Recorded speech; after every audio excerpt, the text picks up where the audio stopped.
بسم الله الرحمن الرحيم الحمد لله الذي هدانا لهذا وما كنا لنهتدي لولا أن هدانا الله الصلاة والسلام على رسول الله محمد بن عبد الله وعلى آله حزب الله أما بعد قد قال الله تعالى في محكم التنزيل بعد أعوذ بالله من الشيطان الرجيم بسم الله الرحمن الرحيم أفحسبتم أنما خلقناكم عبثا وأنكم إلينا لا ترجعون صدق الله العليم وقال نبينا صلى الله عليه وسلم في حديث طويل إني لا أعلم عملا أقرب إلى الله من بر الوالدة رواه البيهقي நிறைவுடைய வாழ்வளித்து நெடுநிலத்தை காக்கவல்ல மறையளித்த இறைவனுக்கே மாபெரும் புகழனைத்தும் அல்ஹம்துலில்லாஹ்.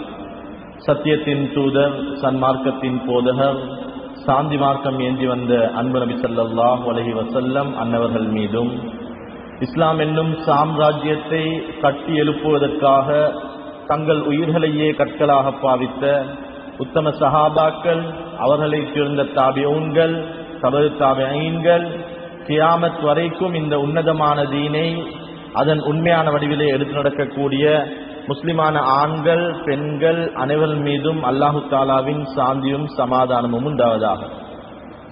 புனித ஜும்ஆவுடைய கடமையை ஒரு கடமை என மதித்து நேரகாலத்துடன் மஸ்ஜிதிலே இஅ்திகாஃபுடைய நியத்தில் அமர்ந்திருக்கும் அன்பின் இஸ்லாமிய நெஞ்சங்களே, வாலிப சகோதரர்களே, படைத்தவன் ரப்புல் இஸ்ஸத் அல்லாஹ் இவற்றையெல்லாம் எடுத்து நடவுங்கள், பகரமாக சுவர்க்கத்தை தருகிறேன் என்று என்னையும் உங்களையும் ஆசையுற்றிருக்கின்றானோ அத்தகைய நல்ல காரியங்களை முடியுமான அளவு எடுத்து நடக்கும்படியும், இவற்றையெல்லாம் வேண்டாம் விட்டுவிடுங்கள், இதற்கு பகரம் படு பயங்கரமான நரகம்தான் என்று என்னையும் உங்களையும் எச்சரித்திருக்கின்றானோ அத்தகைய பாவ தீய காரியங்களில் இருந்து முற்றுமுழுதுமாக தவிர்ந்து கொள்ளும்படி முதற்கண் எனக்கும் அப்பால் உங்களுக்கும் வசியத்தும் நசீகத்தும் செய்து கொள்கிறேன்.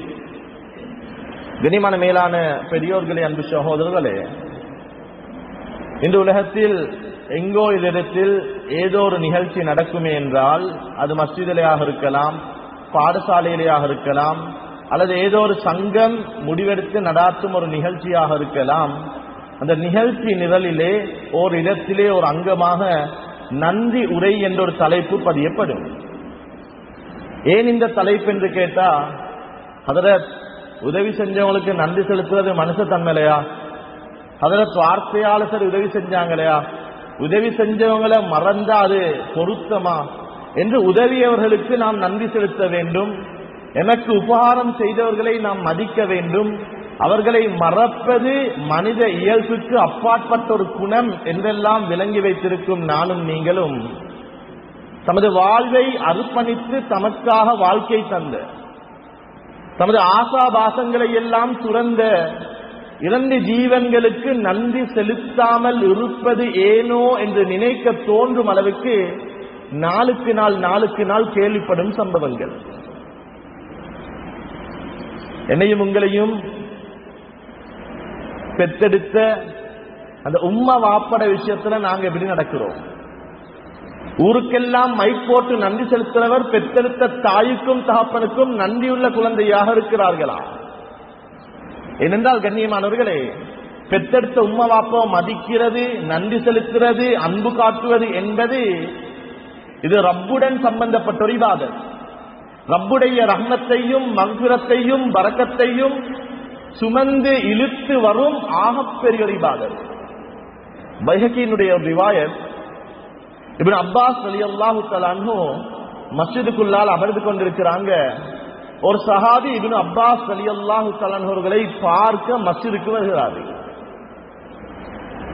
ஆச்சரியம் என்னண்டா, மஸ்ஜிதுக்கு வெளியே ஒரு மனிதர் ஏங்கி ஏங்கி அழுது கொண்டிருக்கிறார்கள். வந்த சஹாபி கேட்டார், ஏன் அழுகிறீங்க? அவர் சொன்னார், நான் ஒரு பாவம் செய்திருக்கிறேன், அந்த பாவம் இந்த உலகை விடவும் பெரியது. நான் நினைக்கிறேன் எனக்கு அந்த பாவத்துக்கு தௌபா இல்லை என்று நினைக்கிறேன், அதை நினைத்து அழுது கொண்டிருக்கிறேன். அந்த சஹாபிக்கு கவலை, மஸ்ஜிதுக்குள்ள வாராரு. இப்னு அப்பாஸ் ரலியல்லாஹு தஆலா பார்த்து சொல்றாங்க, ஏ இப்னு அப்பாஸே, மஸ்ஜிதுக்கு வெளியே ஒரு மனிதர் அழுது கொண்டிருக்கிறாரு, நான் ஏன் அழுகிறீங்கன்னு கேட்டேன். அவர் ஒரு பாவம் செய்திருக்கிறாராம், அந்த பாவத்துக்கு தௌபா இல்லை என்று நினைக்கிறாராம். அந்த மனிதனுடைய அழுகை எனக்கு கவலையை ஏற்படுத்தியது இப்னு அப்பாஸ் என்று சொன்னார். இப்னு அப்பாஸ் ரலியல்லாஹு தஆலா அன்ஹு அந்த மனிதரை அழைத்து வருமாறு பணித்தார். அந்த மனிதர் வந்தார். கேட்டாங்க, வமா தன்பு, தௌபா இல்ல, அல்லாஹ் மன்னிக்க மாட்டான், உலகத்தை விடவும் பெருசுன்னு நீங்க நினைக்கிற அந்த பாவம் என்ன? வந்த மனிதர் அழுது கொண்டே சொன்னாரு, இப்னு அப்பாஸ் ரலியல்லாஹு தஆலா பார்த்து, நான் ஒரு நாள் தொழுது விட்டு போற நேரத்தில் ஒரு பெண்ணை கண்டேன். அந்த பெண்ணை கண்ட அடுத்த கணம் எனது உள்ளத்திலே ஒரு எண்ணம் தோன்றியது, எனது வாழ்க்கை துணைவியாக வருவதென்றால் அது இந்த பெண்ணாகத்தான் இருக்க வேண்டும். அந்த பெண்ணுடைய வாப்பா கிட்ட போனேன், எனக்கு உங்களோட மகளை பிடிச்சிருக்குது, உங்களோட மகள் எனக்கு திருமணம் முடிச்சுட்டாங்க என்று கேட்டேன். என்னையும் வைத்துக் கொண்டு அவர் வீட்டுக்குள்ளாக இருந்த மகளை அழைத்தார். அழைத்து சொன்னார், மகளே, இந்த மனிதர் உங்களை விரும்பி இருக்கிறார், உங்களை பொன் பார்க்க வந்திருக்கிறார், உங்களுக்கு இந்த மனிதருடன் வாழ்க்கை நடத்த சம்மதமா, திருமணத்திற்கு அனுமதி கேட்டார். நானும் ஒரு கருத்த மனிதன், நானும் அந்தஸ்தில் குறைந்த ஒரு மனிதன். அந்த பெண் என்னை பார்த்து வாப்பா கிட்ட சொன்னா, வாப்பா, ஒரு கருத்த காகத்துடன் வேண்டுமானாலும் வாழ்க்கை நடத்த தயார், இந்த அசிங்கமான கருத்த மனிதனுடன் வாழ்க்கை நடத்த முடியாது. இந்த வார்த்தை என்னை ரோஷத்துக்கு இட்டு சென்றது. ரோஷம் வந்து கவலை வந்துட்டு ஒரு சில நாட்கள் போகல, என்னுடைய ஒரு நண்பர் அதே பெண்ணை திருமணம் பேசி போயிருக்கிறார். அந்த பெண்ணும் விரும்பி இருக்கிறார். இருவருக்கும் திருமணம் நிச்சயிக்கப்பட்டிருக்கிறது. மகரிபை தொழுதுவிட்டு வீட்டுக்கு செல்கிறேன். அந்த பெண் கையிலே தண்ணீர் குவளையுடன் வீட்டிலிருந்து வெளியே வந்தால், அந்த பெண்ணை பார்த்த அடுத்த கணம் அந்த வார்த்தைகள் காதிலே ஒலிக்க ஆரம்பித்தது. என்ன வார்த்தை? வாப்பா, கருத்த காகத்துடன் வேண்டுமானாலும் வாழ்க்கை நடத்த முடியும், ஆனால் இந்த கருத்த அசிங்கமான மனிதனுடன் வாழ்க்கை நடத்த முடியாது. இந்த வார்த்தை காதலுக்குள்ளால் ஒலிக்க ஒலிக்க என்னை தாண்டி எனது கோபம் நிகழ்த்தது. அந்த பெண்ணை அணுகினேன், அந்த பெண்ணுடைய கழுத்தை நெசுக்கி கொண்டு விட்டேன், எனக்கு தௌபா இருக்கான்னு கேட்டாங்க. இப்னு அப்பாஸ் ரலியல்லாஹு தஆலா அன்ஹு மிக நீண்ட நேரம் யோசினேன். மிக சிந்தனைக்கு பின்னால சொன்னாங்க, அல்லாஹு தஆலா உங்களை மன்னிக்க வேண்டும், நீங்க அதிகமா நின்று வணங்குங்க, நீங்க அதிகமா இஸ்திக்ஃபார் செய்யுங்க. கேட்டாங்க, உம்முக ஹய்யுன், உங்களோட உம்மா உசுரோட இருக்கிறான்னு கேட்டாங்க. அவர் சொன்னாரு, இல்ல, என் உம்மா உசுரோட இல்ல. அதுக்கு பின்னால சொன்னாங்க, நீங்க அதிகமா இரவுல நின்று வணங்குங்க, நீங்க அதிகமா இஸ்திக்ஃபார் தௌபால ஈடுபடுங்க, ஒருவேளை அல்லாஹ் நாடினால் உங்களை மன்னிக்க முடியும். கண்ணியமானவர்களே, இந்த மனிதர் அழுது கொண்டே மஸ்ஜித்ல இருந்து வெளியே போயிட்டாரு. இப்னு அப்பாஸ் ரலியல்லாஹு தஆலாவுக்கு பக்கத்துல இருந்த அந்த சஹாபி கேட்டாரு, லிமாதா சஅல்த உம்முஹு ஹய்யுன், ஏன் அவரை பார்த்து கேட்டுங்க, உங்களோட உம்மா உசுரோட இருக்கிறாங்க. சொன்னாங்க ஹஜ்ரத் இப்னு அப்பாஸ் ரலியல்லாஹு தஆலா அன்ஹு, ஹஜ்ரத் ரசூலுல்லாஹி ஸல்லல்லாஹு அலைஹி வஸல்லம் சொல்ல நான் கேட்டிருக்கிறேன், இன்னி லா அலமு அமலன் அக்ரபு இலல்லாஹி மின் பிர்ரில் வாலிதா, பெற்றெடுத்த ரப்பை நெருங்க, ரப்புடைய மன்னிப்பை அடைய, ரப்புடைய மக்ஃபிரத்தை அடைய, பெற்றெடுத்த உம்மா வாப்பாக்கு பணிவிடை செய்வதை போன்ற வேற எந்த அமலையும் அல்லாஹ் எனக்கு சொல்லித் தந்தது கிடையாது என்ற ஹதீஸை ஹஜ்ரத் ரசூலுல்லாஹ் சொல்ல நான் கேட்டிருக்கிறேன். எனவே தான் அந்த மனிதரிடம் கேட்டேன், அவரோட உம்மா உசுரோட இருக்கிறாங்க. கண்ணியமானவர்களே, பெத்தெடுத்த சீதேவிகளுடைய உள்ளத்தை குளிர வைப்பது, பெத்தெடுத்த உம்மா வாப்பாவுக்கு நன்றியுள்ள குழந்தைகளாக நடப்பது, படைத்த ரப்புடைய இரக்கத்தை இழுத்து வரும் ஒரு இபாதத். பெத்தெடுத்த உம்மா வாப்பட உள்ளத்தை நோகடிக்கிறது, பெத்தெடுத்த உம்மா வாப்பட கண்ணீருக்கு காரணமாக அமைவது, படைத்த ரப்பை கோபப்படுத்தும் ஒரு இபாதத். கண்ணியமானவர்களே, உலகத்தில் ஃபிரௌனை போன்று பெரும் பாவம் செய்தவர்கள் யாரும் கிடையாது. இதுவரைக்கும் வந்ததும் கிடையாது, இதற்கு பின்னால் கியாமத் வரைக்கும் வரப்போவதும் கிடையாது. ஆகப்பெரிய கொடிய காஃபிர், ரப்புக்கே ரப்பு நான் தான் என்று வாதித்தவன், ஒரே நாளிலே 70,000 தாய்மார்களை, கர்ப்பிணி தாய்மார்களை நிறுத்தி அடிவயிற்றை வெட்டுவான். கீழே விழும் குழந்தை ஆண் குழந்தையாக இருந்தால் தனது காலினால் கழுத்தை நெசுக்கி கதற கதற அந்த அழும் சத்தத்தை பார்த்து ரசித்த மிக பெரும் கொடிய காபிர். ஃபிரௌனை போல இதற்கு பின்னால் இந்த துன்யால யாருக்கும் அநியாயம் செய்ய முடியாது. ஃபிரௌன் செய்த அநியாயத்தை இவரை போல் என்று ஈடு செய்ய முடியாது. அந்த அளவு பயங்கரமான அநியாயம். ஒரு சில அநியாயங்கள் அல்ல, ஏராளம் ஏராளம். ஹதரத் மூஸா அலைஹிஸ்ஸலாம் கையேந்துகிறார்கள், ரப்பே ரஹ்மானே, ஃபிரௌனுடைய அட்டூழியம் தாங்க முடியாது, அநியாயம் கொடூரமானது, ஃபிரௌனை இந்த உலகத்திலிருந்து அழித்துவிடு. பக்கத்திலே சகோதரன் ஹதரத் ஹாரூன் அலைஹிஸ்ஸலாம், ஆமீன் ரப்பே, எனது நான கேட்ட துஆவை கபூல் செய்து கொள். தாயத்துக்கு கீழால தஃப்சீர் உலமாக்கள் இந்த துஆவை கேட்டதற்கும் அல்லாஹ் ஃபிரௌனை அழித்ததற்கும் இடைப்பட்ட கால அளவை குறிப்பிட்ட நேரத்தில் 40 வருடங்கள் ஃபிரௌனை அழிப்பதற்கு அல்லாஹ் கால அவகாசம் எடுத்தான். ஆச்சரியம். துஆ கேட்டதோ 2 நபிமார்கள், துஆ கேட்கப்பட்டதோ உலகத்தின் ஆகப்பெரிய கொடிய அநியாயக்காரனுக்காக. ஏன் நபிமார்களுடைய துஆவுக்கு அல்லாஹ் பதிலளிக்க நேரம் எடுத்தான்? தஃப்சீர் உலமாக்கள் சொல்றாங்க, ஃபிரௌனுடைய வாழ்க்கையில இருந்த மிக முக்கியமான 3 தன்மைகள் அது ரப்புக்கு பிடித்திருந்தது. அந்த 3 தன்மைகளை காரணம் வைத்து அல்லாஹ் ஃபிரௌனுக்கு 40 வருடம் தௌபா செய்துக்கோ என்று கால அவகாசம் கொடுத்திருந்தான். உலமாக்கள் சொல்றாங்க, ஃபிரௌன் தன்னுடைய வாழ்க்கையில் தனது தாய் சாப்பிடுவதற்கு முன்னால் வாழ்க்கையில் சாப்பிட்டது கிடையாது. சுப்ஹானல்லாஹ். ஃபிரௌன் தன்னுடைய தாய் உறங்குவதற்கு முன்னால் உறங்கியது கிடையாது. ஃபிரௌன் தன்னுடைய தாயுடைய அனுமதி இல்லாமல் எந்த யுத்தமும் தொடுத்தது கிடையாது.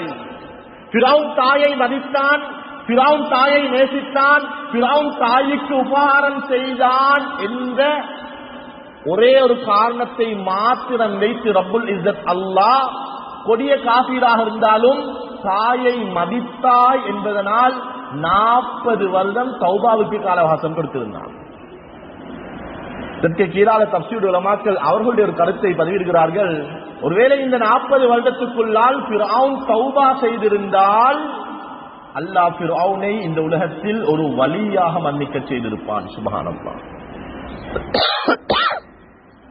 எனவே கண்ணியமானவர்களே, நான் யாராகவும் இருக்கலாம், ஊர் சொல்லேலும் நல்லவர், ஊர் சொல்லேலும் வல்லவர், ஊர் சொல்லேலும் இவல்ட மாடா அதுதான் பெரிய மாடு, ஊர் சொல்லேலும் இவல்ட கஞ்சா அதுதான் செலவழிச்சு கொடுக்கிற கஞ்சி, குமருக்காரியமா இந்த ஹாஜியார், ஊரே சொல்லேலும் ஆனா பெற்றெடுத்த தாயுடைய உள்ளத்தை நோகடித்திருந்தால் இவருக்கு ரப்புடைய அன்பு கிடைக்காது என்பது ஹதீஸுடைய விளக்கம். கண்ணியமானவர்களே, மிக தாய்மை என்பது, அந்த பெற்றோர்கள் என்பது அது வெறுமனே 20 நிமிஷம் மிம்பரிலிருந்து பேசி முடிக்கப்பட வேண்டிய ஒரு தலைப்பல்ல.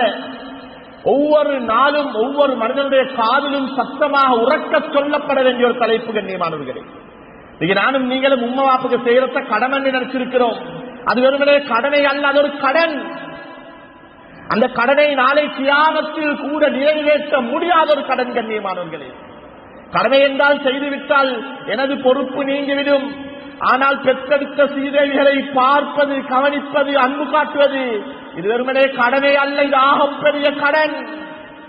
இந்த கடனை யாராலும் நிறைவேற்றி முடிக்க முடியாது. கண்ணியமானவர்களே, நான் இந்த மிம்பர்ல நின்று பேசுவதாக இருக்கலாம், ஊரே ஊரே பார்த்து ஹாஜியாண்டு கூப்பிடலும், நீங்க தான் பள்ளிக்கு தலைவருக்கு தகுதி, நீங்க தான் ஸ்கூல் பிரின்சிபலுக்கு தகுதி, இவர் டாக்டர், இவர் டாக்டர், இவர் லோயர், இவர் கண்ணியமானவர், இவர் ஹாஜியார் என்று யார் யாரெல்லாம் என்னை மதிக்கிறார்களோ, தலை பணிகிறார்களோ, எனக்கு விரல் நீட்டி இவருத்தான் செய்தார் என்று என்னை பெருமை பேசுகிறார்களோ, இந்த அனைத்துக்கு பின்னாலும் தாய் வடித்த கண்ணீர் தான் இருக்கிறது. கண்ணியமானவர்களே, நான் இன்றைக்கு இந்த மிம்பர்ல ஏறி நிற்க என் வாப்ப எத்தனையோ ஹாஜியார்மாருக்கு முன்னால தலப்பணிஞ்சிருக்கணும். என் வாப்ப எத்தனையோ பேருக்கு முன்னால கண்ணீர் வடித்திருக்க வேண்டும். இன்னைக்கு யாரெல்லாம் வாழ்க்கையில சந்தோஷமாக இருக்கிறோமோ கொஞ்சம் திரும்பி பாருங்க. கண்ணியமானவர்களே, நானும் நீங்களும் நிக்கிற எங்களோட வாப்பட முதுகுக்கு மேல. கண்ணியமானவர்களே, இந்த வாழ்க்கையில யாரெல்லாம் சிரித்துக் கொண்டிருக்கிறோமோ கொஞ்சம் சிந்தித்து பாருங்கள். இந்த சிரிப்புக்கு காரணம் எனது தாயுடைய கண்ணீர். கண்ணியமானவர்களே, இது எந்த மலத்தை பார்த்தால் நானும் நீங்களும் முகத்தை பத்துறோமோ, மூக்க பத்துறோமோ, இன்றைக்கு எந்த டொய்லெட் நிறைஞ்சிருந்தா நாங்க ஆள் போட்டு அதை கிளீன் பண்றோமோ, இந்த சாப்பிட்டு கொண்டிருக்கிற நேரத்தில் எந்த வார்த்தை சொல்லப்பட்டால் நாம் வெறுக்கிறோமோ, என்னைய பெத்தெடுத்த அந்த ஸ்ரீதேவி கையில பிளேட்டை வச்சு அந்த பிளேட்ல சோத்த போட்டு அதை பிணைஞ்சி என் உம்மா வாயில போட்டு கொண்டிருக்கிற நேரத்தில் எனக்கு 2 வயசு, எனக்கு 3 வயசு, நான் மலம் கழித்திருக்கிறேன். இப்ப எந்த கையால எந்த தாய் எந்த கையால தாய் சோற்றை அள்ளி வாயில் போட்டாலோ அதே கையால எனது மலத்தை அள்ளிய ஸ்ரீதேவி கண்ணியமானவர்களே. இன்னைக்கு எத்தனையோ உம்மமார் பெட்டோட, இன்னைக்கு எத்தனையோ உம்மா அப்பமார் நோயோட மறந்தோட ஒரு 5 மணி 6 மணி இந்த பேராதனி ஹாஸ்பிட்டல் கண்டி ஹாஸ்பிட்டலுக்கு முன்னால போனா விளங்கும் எத்தனை பெற்றோர்கள் நேஸ் கிட்டையும் மிட்வைஃப் கிட்டையும் ஆட்டோ டிரைவர் கிட்டையும் ஏச்சு கேட்டுக்கொண்டு திருகிறாங்க கண்ணியமானவர்களே. இவர்கள் யாரும் பெறாத குழந்தைகள் இல்லாத பெற்றோர்களா? இவர்களும் குழந்தைகளை பெற்றவர்கள், அந்த குழந்தைகளை சுமந்தவர்கள், நோய் என்ற அந்த புள்ளைகளை தூக்கி கொண்டு ஹாஸ்பிட்டல் டாக்டர் கணக்கில் ஓடி திரிந்தவர்கள். இந்த குழந்தைகள் பெற்றோர்களை மறந்து கொண்டிருக்கிறோம் கண்ணியமானவர்களே. ஊரே சொல்லும் பெரியவர் நல்லா செலவழிக்கிறாரே, ஆனா பெத்தெடுத்த தாய் ஒரு நேர சோத்துக்கு உறவு தெரியாத யாரோ ஒருவருடைய வீட்டுக்கு வாசலிலே போய் நிற்கும் அவல நிலை கண்ணியமானவர்களே.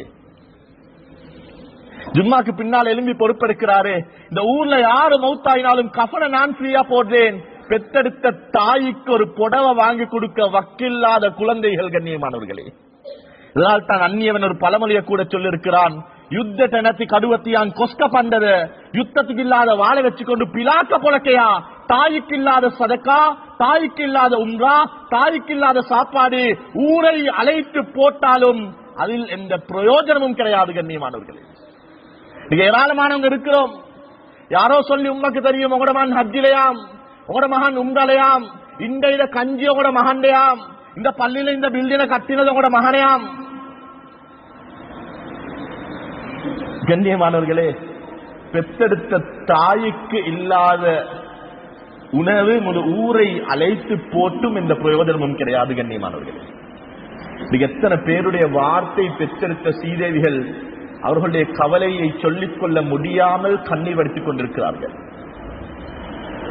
நாம் சொன்ன சில வார்த்தைகள், நாம் எடுத்த சில முடிவுகள், திருமணத்துக்கு முன்னால கல்யாணம் பேசுற நேரத்தில் ஹதரத் உம்மக்கு சுகம் இல்ல ஹதரத், உம்மக்கு நோய் ஹதரத், இப்ப உம்மக்கு தனியே ஏல ஹதரத், அதனால தான் கல்யாணம் முடிக்கிறேன் ஹதரத் என்று தாயை காரணம் காட்டி திருமணம் முடித்த எத்தனையோ வாலிபர்கள் கல்யாணம் முடிச்சு 1 மாசம் 2 மாசம் 3 மாசம் ஹதரத் எங்கட உம்மாவோட இருக்கல ஹதரத், எங்கட வாப்பட வாய் சரியில்லை ஹதரத் என்று தனி வீடு தேடி திரிந்த எத்தனை வாலிபர்கள் கண்ணியமானவர்களே.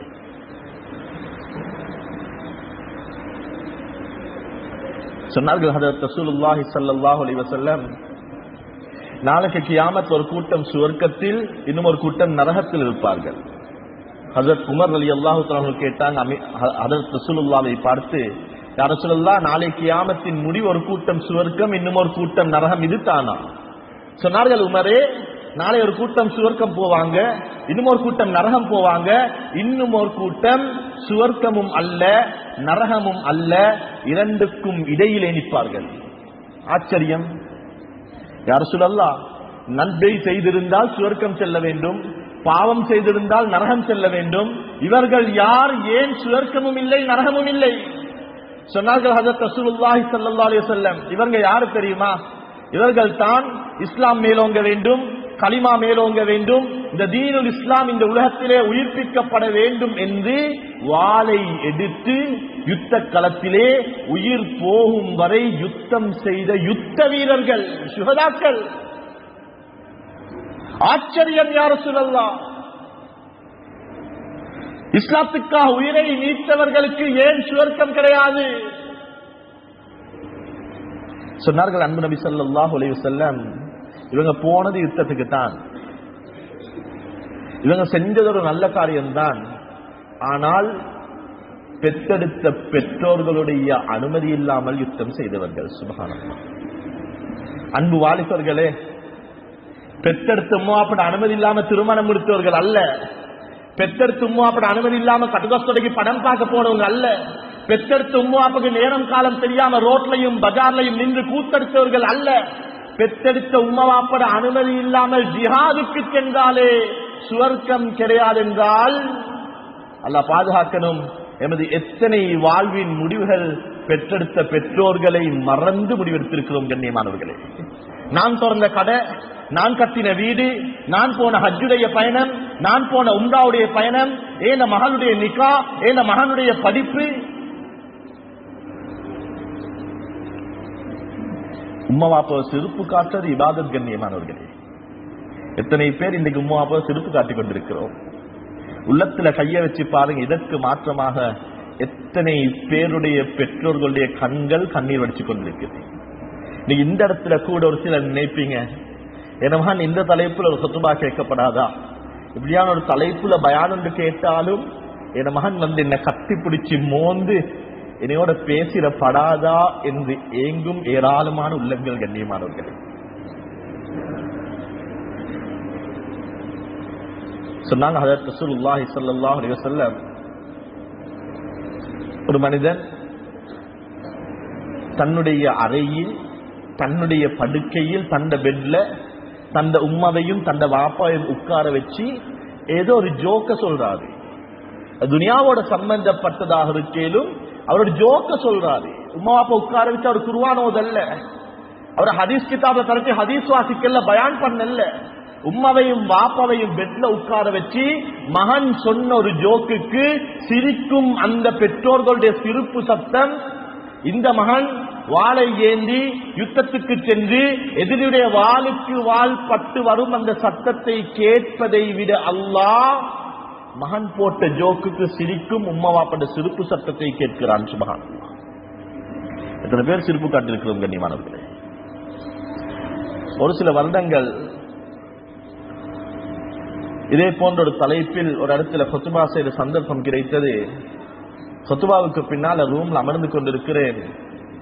ஒரு 60-65 வயது இருக்கும் தாடி பழுத்த ஒரு வாப்பா ரூமுக்கு முன்னால் அங்கும் இங்கும் நடந்து கொண்டிருக்கிறாரு. அவரை பார்த்ததோடு அவர் ஏதோ பேச விரும்புகிறார் என்பது விளங்கியது. நான் ஹாஜியார் அஸ்ஸலாமு அலைக்கும் ரூமுக்குள்ளால வந்தார், உட்கார்ந்தாரு. நான் இருந்த அந்த படுக்கையில அந்த பெட்ல என்னையோட பக்கத்தில் உட்கார்ந்து என் கையை இறுக்கி பிடிச்சு சொன்னாரு, ஹஜரத், நான் இந்த பள்ளியில 13 வருஷம் நிர்வாகத்தில் இருந்திருக்கிறேன் ஹஜரத். சொல்லிட்டு சொன்னாரு, நான் இந்த ஊருக்கு வார நேரத்தில் ஹஜரத் தொழில் தேடித்தான் வந்தேன். நான் ஆரம்பத்தில் எடுத்த சம்பளம் 6 ரூபா ஹஜரத். ஒரு நாளைக்கு எனது ஆரம்ப சம்பளம் 6 ரூபா ஹஜரத். சொன்னார், எனக்கு 2 குழந்தைகள், எனது மகன் இப்ப இந்த நிர்வாகத்தில் இருக்கிறாரு. ஏன் மகளை நான் கண்டில ஒரு பகுதியில் திருமணம் முடித்து கொடுத்திருக்கிறேன்.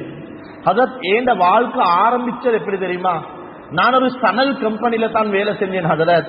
நான் ஒவ்வொரு நாளும் போவேன், அந்தில வீட்டுக்கு வருவேன். கால போக்கில் அந்த சணலுடைய தூசி ஹஜரத் எனக்கு வீசிங் வந்துட்டு ஹஜரத். ஒரு நல்ல ஒரு பெண்ணை எனது குடும்பம் எனக்கு திருமணம் முடித்து வைத்தார்கள்.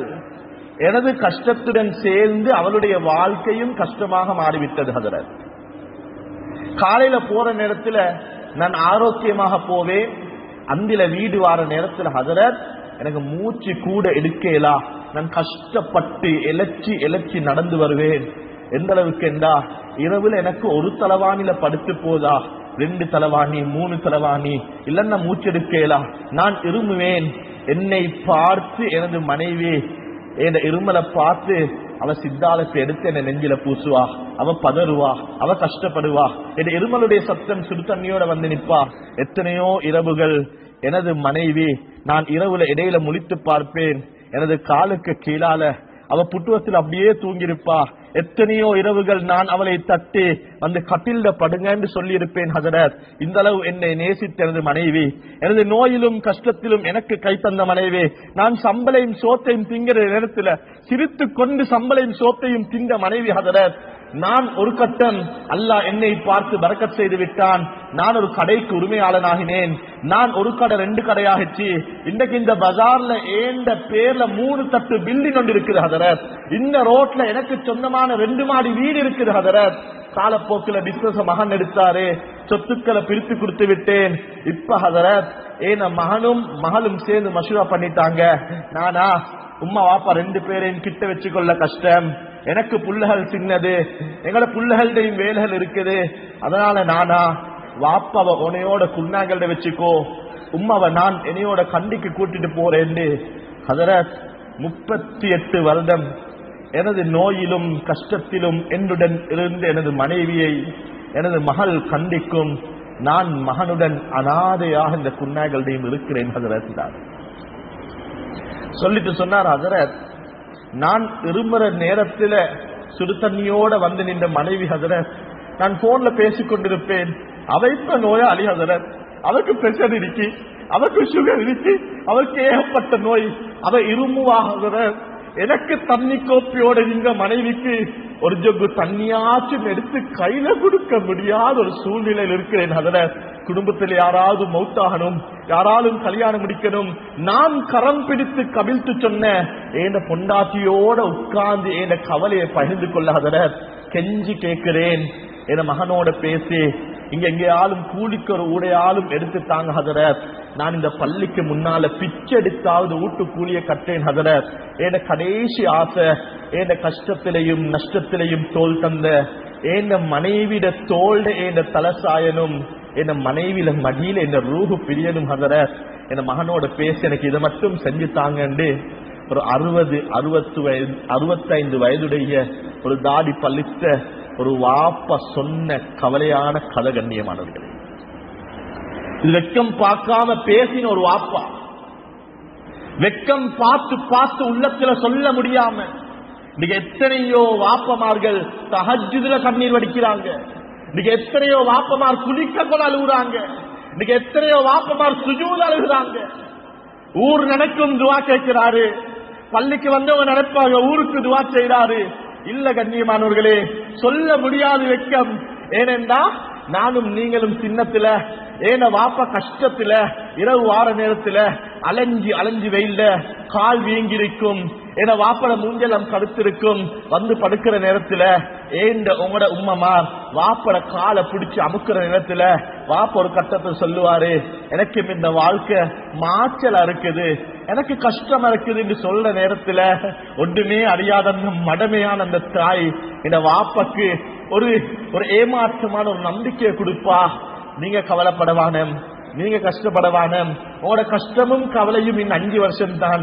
மூத்தவன் A லெவல் செஞ்ச ஒரு தொழில் எடுப்பான், மகள் நல்ல ஒரு இடத்துல கல்யாணம் முடிச்சுவாங்க, அவங்க வளர்ந்துட்டாங்கன்றா என்னையையும் உங்களையும் ராஜா ராஜு மாதிரி வச்சு கொள்ளுவாங்க என்று தாய் கொடுத்த அந்த நம்பிக்கையை நம்பி நம்பி எத்தனையோ வாப்பமார்கள் கபருக்கு போற வயசு இன்னும் கடைக்கு போறாங்க, கபருக்கு போற வயசு இன்னும் மூட்டை தூக்குறாங்க, கபருக்கு போற வயசு இன்னும் பதார்ல காயிறாங்க. எனது பிள்ளைகளே பாப்பாங்க இந்த ஒரு நம்பிக்கையில கண்ணியமானவர்களே. இந்த எத்தனை பேர் பெற்று அப்பாவ உட்கார வச்சு பார்த்து கொண்டிருக்கிறோம். சொன்னார்கள் ஹஜ்ரத் ரசூலுல்லாஹி ஸல்லல்லாஹு அலைஹி வஸல்லம், கடைசி ஒரு காலம் வரும், அந்த காலத்துல தொடர் சோதனை வரும், எதிர்பாருங்க. அது சுனாமியாக இருக்கலாம், அது கொரோனாவாக இருக்கலாம், அது பூகம்பமாக இருக்கலாம், அது உள்நாட்டு வெளிநாட்டு யுத்தங்களாக இருக்கலாம், ஒரு சோதனை வரும், அதை எதிர்பாருங்க. சஹாபாக்கள் கேட்டாங்க, யார் ரசூலல்லாஹ் அது என்ன பாவம்? சொன்னார்கள் ஹஜ்ரத் ரசூலுல்லாஹி ஸல்லல்லாஹு அலைஹி வஸல்லம், பெற்றெடுத்த மனைவியை தன்னுடைய தாயை விட மதிக்கும் ஒரு காலம் வரும். கடைசியா எப்ப நான் என் உம்மக்கு கோல் பேசினேன்? கடைசியா எப்ப நான் என் உம்மக்கு ஒரு வாய் சோறு தீர்த்தினேன்?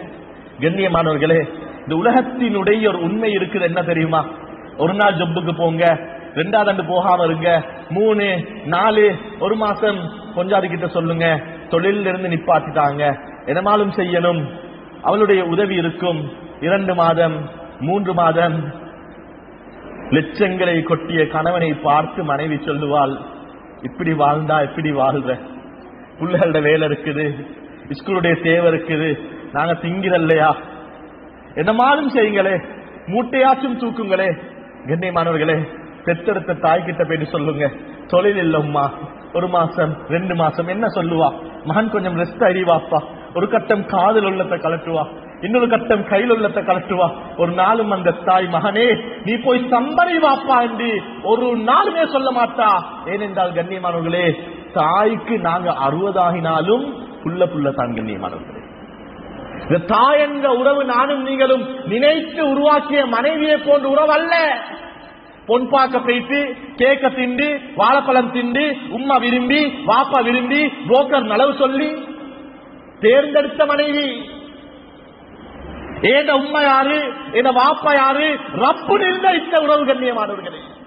இன்றைக்கு இடையில வந்த உறவுக்காக வேண்டி பெற்ற சீதையுடைய உள்ளத்தை நோகடித்துக் கொண்டிருக்கிறோம்.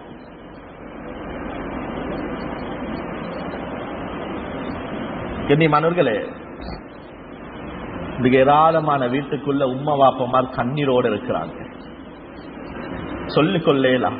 மகன் பேசி ஒரு வார்த்தை, உம்மா வயசாகி நான் ஒதுங்கிருங்க உம்மா, வாப்பா அவங்களுக்கு ஒன்றும் விளப்பம் இல்லை உம்மா. கண்ணியமானவர்களே, எங்களோட உம்மா வாப்பா எங்கள்கிட்ட பணத்தொன்னாலும் எதிர்பார்க்கிறல்ல, ஆனால் எமது பாசத்தை மவுத்து வரைக்கும் எதிர்பார்ப்பார்கள். திருமணம் முடிச்சோனே மாமி மருமகள் பிரச்சனை என்றோமே, இது மாமி மருமகள் பிரச்சனை அல்ல. தாய்க்கு வரும் ஒரு ஏக்கம், என் மகன் இறக்கம் குறைஞ்சிருமோ என்ற அந்த கவலை கண்ணியமானவர்களே. என் உம்மா என்ன மகன் எனக்கு ஒரு வாய் சோறு தீர்த்ததுன்றதை எதிர்பார்ப்பா. வேற ஒன்றும் தேவையில்ல வாப்பா, லிவ போட்டுட்டு வந்து என்னையோட ஒரு உட்கார்ந்து பேசிட்டு போனதை என தாய் எதிர்பார்ப்பா. எத்தனை பேர் உமாக்கு கோல் அடிச்சு உமா தின்னீங்களா, உமா மறந்து குடிச்சிங்களா? எத்தனை பேர் உம்மோட தலையை தராவி இருக்கிறோம்? எத்தனை பேர் உம்மோட நெத்தியை மோந்து இருக்கிறோம்? எத்தனை பேர் என்னை சுமந்த வாப்பட கால நுகர்ந்து இருக்கிறோம்? எத்தனை பேர் வாப்பட கால அமைக்கிட்டு இருக்கிறோம்? கண்ணியமானவர்களே, மிக முக்கியமான ஒரு இமாம் கிட்ட அவருடைய ஒரு மாணவர் வந்து சொன்னாராம், எனது மகன் இரவுல தூங்குறார் இல்ல, இரவுல எலும்பி எலும்பி அழுகிறாரு. என மகனுடைய அந்த அழுகை, மகனுடைய அந்த தூக்க இன்மை ஏண்டையும் இந்த பொஞ்சாதிடையும் தூக்கத்தை இல்லாமல் ஆக்கிட்டு எத்தனையோ நாட்கள் எங்கட வீட்டுகளையும் நடக்கும். புள்ளைக்கு காய்ச்சல், புள்ளைக்கு நடுக்கம், புள்ளைக்கு தடுமல், புள்ள இருமுறான், பொஞ்சாதியும் எலும்பி நானும் எலும்பி இரவு முழுக்க எலும்பி அந்த தூங்கணும் என்ற சிந்தனை கூட இல்ல. விடிய காத்தையும் எதிர்பார்த்து கொண்டிருப்போம், எந்த டாக்டர் வருவாரு, எந்த ஹாஸ்பிட்டல் திறந்திருக்கும். கண்ணியமானவர்களே, இந்த இமாமிடம் கேட்கப்பட்டது, என்ன புள்ள தூங்குறான் இல்ல, என்னமாலும் சொல்லுங்களே. இமாம் சொன்னாரு, அல்லாஹ் உனக்கு ரஹ்மத் செய்திருக்கிறான். அல்லாஹ் ஏத்தரிமா உன பிள்ளைக்கு நோயை தந்து உனைய இடையில எழுப்பாட்டுறான். அல்லாஹ் ஏத்தரிமா உன பிள்ளைய அலுவன் காட்டி உனைய இடையில எழுப்பாட்டுறான். என் உம்மா பக்கத்துல, என் வாப்பா இங்கால பக்கத்துல நான் படுத்திருந்திருப்பேன். 2 வயசு 3 வயசு, எனக்கு காய்ச்சல், எனக்கு இருமல். நான் எலும்பி அழுகிற நேரத்துல அது இருட்டலையா, வாகனம் இல்லலையா, ராவலையா, எதையும் பார்க்காம செருப்ப கூட மாத்தி போட்டு என்னைய தூக்கி கொண்டு என் வாப்பா எத்தனையோ ஹாஸ்பிட்டல் கணக்குல தெரிஞ்சிருப்பாரு. என் உம்மா எத்தனையோ இரவுகள் தூக்கமே இல்லாம என் உம்மா முழிச்சிருந்திருப்பா. அதை மாணவனை பார்த்து, ஓண்ட உம்மா வாப்பா உனைய வளர்க்க எவ்வளவு கஷ்டப்பட்டிருப்பார்கள் என்பதை புரிய வைக்க அல்லாஹ் தந்த சந்தர்ப்பமாக இதனை கருதி கொண்டாங்க. எத்தனை பேர் மதிக்கிறோம் கண்ணியமானவர்கள், எத்தனை பேர் மாற்றமாக மிதித்துக் கொண்டிருக்கிறோம். எத்தனையோ பேருக்கு வாப்பா அறிமுகப்படுத்த வெக்கம், எத்தனையோ பேருக்கு உம்மாவை முன்னுக்கு கொண்டு உட்கார வைக்க வெக்கம். எத்தனையோ அந்த சீதேவிகள் அந்த கவலையை சொல்லாம உள்ளத்துக்குள்ள அடைச்சி அடைச்சி வச்சு கபருக்கு போய் சேர்ந்துட்டாங்க. கண்ணியமானவர்களே, யாருக்கிட்ட சொல்ற மகன் கண்ணியமாக இருக்கிறான், மகள் நல்ல இடத்துல முடிச்சிருக்கிறான், என்ன கஷ்டத்தை யார்கிட்ட போய் சொல்ல? உள்ளம் 10 முகத்தால சிரிக்கிறதா நடிச்சு கொண்டு நல்லா கவனிக்கிறாங்க, நல்லா பார்க்கிறாங்க, நல்லா செலவழிக்கிறாங்க. எத்தனையோ சீதைகள் கபர்ல இப்ப நினைச்சு மும்பாவை பார்க்கணும் தீர்த்தது.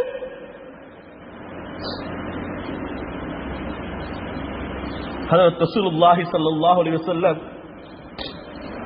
6வது வயசு சிறு குழந்தை ரசூலுல்லாஹ்வோட உம்மா சொல்றாங்க, ஸல்லல்லாஹு அலைஹி வஸல்லம் பார்த்து, எனக்கு ஒரே உங்களோட வாப்பட ஞாபகமாக இருக்குது, யஸ்ரிப்ல மதீனால உங்களோட வாப்பட கபர் இருக்குது, நாங்க போய் வாப்பட கபரை ஜியாரத் செஞ்சுட்டு வருவோம். ஹஜ்ரத் ரசூலுல்லாஹ்வும் ரசூலுல்லாஹ்வுடைய தாயும் தாயுடைய அடிமை உம்மு ஐமன் ரலியல்லாஹு தஆலா அன்ஹா 3 பேரும் ஒரு ஒட்டகத்துல மதீனா வரைக்கும் போறாங்க. அங்க ரசூலுல்லாஹ்ட உம்மா வாப்பட கபரை ஜியாரத் செய்யறாங்க. அங்கிருந்த சில உறவுகளை சந்திச்சு பேசுறாங்க. ஒரு சில நாட்களுக்கு பின்னால மீண்டும் மதீனாக்கு திரும்பி வராங்க. மதீனால இருந்து மக்காவுக்கு 7 நாள் பிரயாணம், 5 நாள் ஒட்டகத்துல வராங்க. 5வது நாள் ஒரு இடம் அபுவா, அந்த இடத்தை அடையிறாங்க. ஹஜ்ரத் ரசூலுல்லாஹ்ட தாய்க்கு விளங்குது, எனக்கு வந்திருக்கிற வருத்தம் இது சக்ராத்துடைய வருத்தம். மகனையும் அடிமையும் அழைச்சு சொன்னாங்க, எனக்கு வருத்தமாக இருக்குது, என் கணவன் கடைசி கட்டத்தில் அடைஞ்ச வருத்தத்தை போல நான் இதை உணர்றேன். அந்த ஒட்டகத்திலிருந்து கீழே இறங்குறாங்க. ரசூலுல்லாஹ்ட உம்மக்கு இருந்த ஒரே ஒரு கவலை, இந்த என் மகனுக்கு வாப்ப அல்ல, இப்ப நானும் இல்லைன்னு என் மகன் அனாதையாகிடுவாரு. அன்பு நபிய 6 வயசு சின்ன பிள்ளைய அணைச்சு கொள்றாங்க. ஹஜ்ரத் ரசூலுல்லாஹ்ட நெத்திய மோர்றாங்க, முகத்தை தடாவுறாங்க, ஏராளமான பஷாரத்கள் நன்மாராயங்கள் சொல்றாங்க.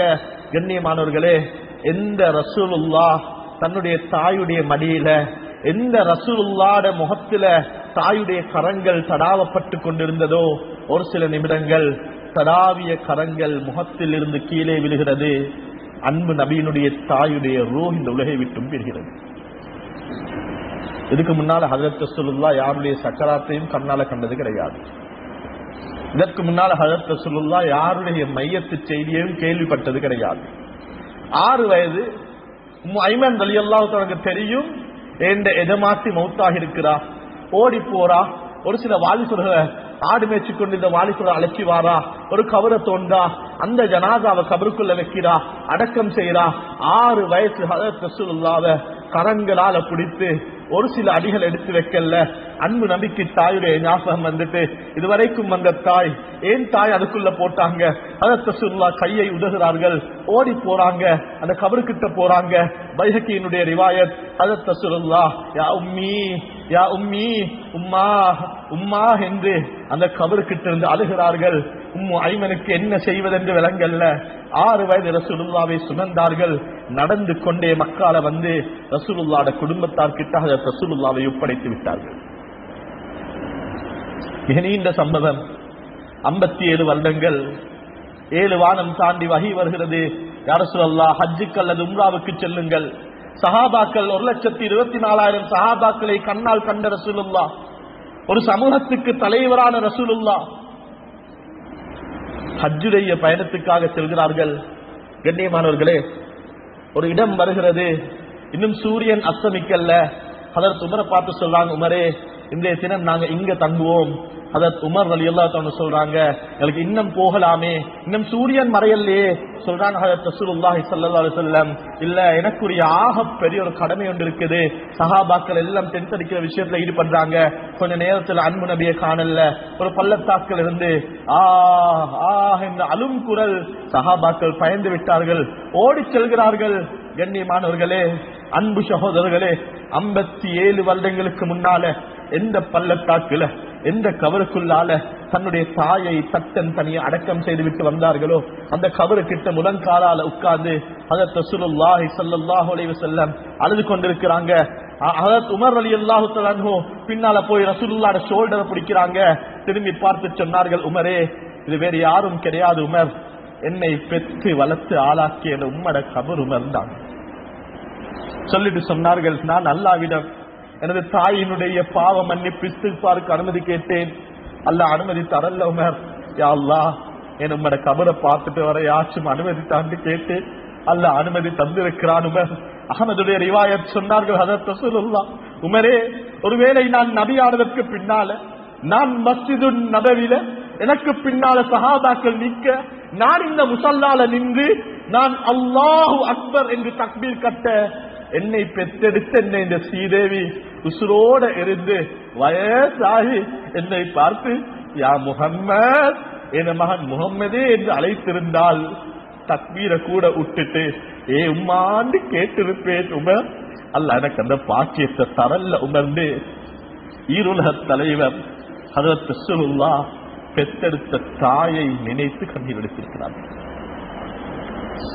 உம்மா மௌத்தாகி 1 வருஷம், வாப்பா மௌத்தாகி 2 வருஷம், அடக்கின நாளுக்கு பின்னால இதுவரைக்கும் அந்த தாயுடைய கபரை பார்க்க போகல. பெருநாளுக்கு முன்னால பிளான் பண்றோம், இந்த வருஷம் நுவரலி, இந்த வருஷம் தாத்தாவோடு, இந்த வருஷம் மாஜியோடு, எத்தனை பேர் பெற்றெடுத்த சீதைகளுடைய கபரை போய் தரிசித்திருக்கிறோம் கண்ணியமானவர்களே.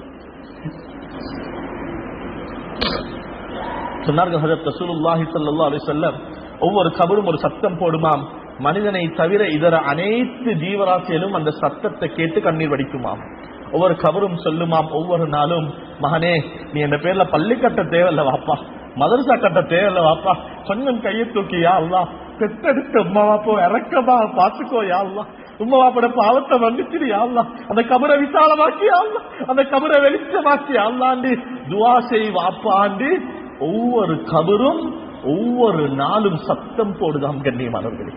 எத்தனை பேர் தொழுகைக்கு பின்னால பெற்றெடுத்த சீதேவிகளுடைய வாழ்க்கைக்காக துவா செய்திருக்கிறோம். எத்தனை பேர் அந்த பெற்றெடுத்த சீதேவியுடைய கபருக்காக துவா செய்திருக்கிறோம். பலகீனமான ஹதீஸாக இருந்தாலும் அமலுக்காக சொல்கிறேன். சொன்னார்கள் ஹஜரத் ரசூலுல்லாஹி ஸல்லல்லாஹு அலைஹி வஸல்லம், நாளை கியாமத்திலே ரப்புல் இஸ்ஸத் அல்லாஹ் ஒரு மனிதனை பார்த்து சொல்லுவான், சுவர்க்கம் போ என்று. மலாயிக்கமார்கள் அந்த மனிதனுடைய பட்டோலையை செக் பண்ணுவார்கள். ஆச்சரியம் என்னண்டா, ரப்புடன் சம்பந்தப்பட்ட எந்த இபாதத்தும் அவனுடைய பட்டோலையில் கிடையாது. மலாயிக்கமார்களுக்கு ஆச்சரியம். அலையை பார்த்து கேட்பார்கள், ரப்பே நீ நினைத்தால் வாழ்க்கையே பாவத்தில் கழித்தவனை கூட மன்னித்து சுவர்க்கம் அனுப்ப முடியும் யா அல்லாஹ். ஆனாலும் தெரிந்து கொள்ள கேட்கிறோம், இந்த மனிதனுக்கு ஏன் சுவர்க்கம் போக சொன்னாய்? ஆசைக்கேனும் ஒரு சுப்ஹானல்லாஹ் கிடையாது ரப்பே. அல்லாஹ் சொன்னான், அவனுடைய பட்டோலையை மீண்டும் செக் பண்ணுங்கள். பட்டோலையை செக் பண்ணிய மலாயிக்கமார்கள் சொல்லுவார்கள், ரப்பே ரஹ்மானே ஆசைக்கேனும் எந்த இபாதத்தும் கிடையாது. ஆனால் ஒரே ஒரு விருத்தம் இரக்கத்தோட பெற்றெடுத்த சீதேவனுடைய நெற்றிய மோந்திருக்கிறாரு. அல்லாஹ் சொல்லுவான், அந்த முத்தம் அவருக்கும் நரகத்துக்கும் மத்தியில் திரையாக மாறிவிட்டது. சுப்ஹானல்லாஹ். எத்தனை பேர் மோந்திருக்கிறோம் கண்ணியமானவர்களே. இது பேசுற எனக்கும் தான் அவங்களுக்கும் தான் ஏராளமான பிரச்சனைகள். நாங்க நினைக்கிறோம் ஜனாதிபதி மாறினா பிரச்சனை சரியாகும், நாடு மாறினா சரியாகும், ஏன் இந்த வரவிருக்கிற கடன் வந்தா சரியாகும். மார்க்கம் சொல்லுது, உங்களோட வாழ்க்கையில நீங்க அனுபவிக்கிற பிரச்சனை இல்லாமலாகணுமா, வீட்டுல இருக்கிற உங்களோட உம்மா கிட்ட போங்க, கொஞ்சம் எண்ணெய் எடுத்து உங்களோட உம்மோட தலையில பூசிடுங்க, உம்மோட நெத்திய மோருங்க, ஒரு பிளேட்டுக்கு சோத்தை போட்டு பிணைஞ்சி உம்மோட வாயில தீர்த்திடுங்க, வாப்பட காலை கொஞ்சம் அமுக்குங்க, வாப்பட தலையை தடாவுங்க. இப்ப சொல்லுங்க, வாப்பா உம்மா சரியான கஷ்டம் இருக்குது, வியாபாரம் டல்லோடுது, பொஞ்சாதி சொல்ற பேச்சு கேட்கறது இல்ல, உம்மா வயசு வந்து மகளுக்கு கல்யாணம் நடக்குது இல்ல, ஆரோக்கியம் இல்ல, ஆபியத் இல்ல, உம்மா கொஞ்சம் துவா செய்யுங்க உம்மாண்டு நீங்க உங்களோட உம்மா வாப்பா கிட்ட சொல்ல. கண்ணியமானவர்களே, எங்களோட உம்மா வாப்பா தஹஜ்ஜுத் தொழ தேவையில்ல, எங்களோட உம்மா வாப்பா கையை தூக்கி அவர் கணக்கு துவா செய்ய தேவையில்ல. எந்த அளவுக்கு இருந்தா இந்த உம்மா வாப்பா முஸ்லிமாக கூட இருக்க தேவையில்ல, வெறுமனே எனக்கு உம்மா வாப்பா அந்த அந்தஸ்துல இருந்து யா ரப் என்ற ஒரு வார்த்தை போதும் எனது வாழ்க்கை அழகாவதற்கு. எனவே ரப்புல் இஸ்ஸத் அல்லாஹ் பெற்றெடுத்த பெற்றோர்களுக்கு நன்றியுள்ள நல்ல குழந்தைகளாக எங்கள் அனைவரையும் ஆக்குவானாக. ரப்பே ரஹ்மானே எங்களோட பாவங்களை மன்னிச்சிரியா அல்லாஹ், எங்களை பொருந்திக்கோயா அல்லாஹ். ரப்பே ரஹ்மானே பெற்று வளர்த்த சீதேவிகளை கண்ணியப்படுத்திரியா அல்லாஹ். எத்தனையோ உம்மா அப்பா நோயோடையா அல்லாஹ், மறந்தோடையா அல்லாஹ், மலத்தோடையா அல்லாஹ், ஆரோக்கியத்தை நசீபாக்கியா அல்லாஹ், ஆசியத்தை கொடுத்துறியா அல்லாஹ், கஷ்டப்பட வச்சிடாதையா அல்லாஹ், அவர்களை சீரழிய விட்டாதையா அல்லாஹ். எத்தனையோ உம்மா அப்பமார் கபூர்லையா அல்லாஹ், அது இருட்டறையா அல்லாஹ், குளிப்பூச்சி வாழ்ற இடம் யா அல்லாஹ், பயங்கரமான வீடியா அல்லாஹ். ரப்பே ரஹ்மானே நாம் போத்திய அந்த கஃன் கூட நெரிச்சிருக்கும் யா அல்லாஹ். எங்க உம்மா அப்பாக்கு நீ உதவி செஞ்சிரியா அல்லாஹ், அந்த கபரை விசாலமாக்கியா அல்லாஹ், வெளிச்சமாக்கியா அல்லாஹ். ரப்பே ரஹ்மானே எங்களோட பிள்ளைகளை எங்களுக்கு கட்டுப்பட வச்சிரியா அல்லாஹ். நாங்க எங்க உம்மா அப்படி உள்ளத்தை நோகடிச்சிருக்கிறோம் யா அல்லாஹ். நீ குழந்தைகளை கொண்டெம்மை பழி வாங்குறாய் என்பது விளங்குது யா அல்லாஹ். ஏதோ தெரியாம செய்து விட்டோம் யா அல்லாஹ். எம்மை மன்னித்த குழந்தைகளை கட்டுப்பட வைத்து விடியா அல்லாஹ். இந்த ஊரையும் ஊர் மக்களையும் பொருந்திக்கோயா அல்லாஹ். இந்த ஹுத்பாவை உங்களுடைய தனிப்பெரும் கிருபையால் ஏற்று கபூல் செஞ்சுக்கோயா அல்லாஹ். வாஹிரு தஅவானா அனில் ஹம்துலில்லாஹி ரப்பில் ஆலமீன்.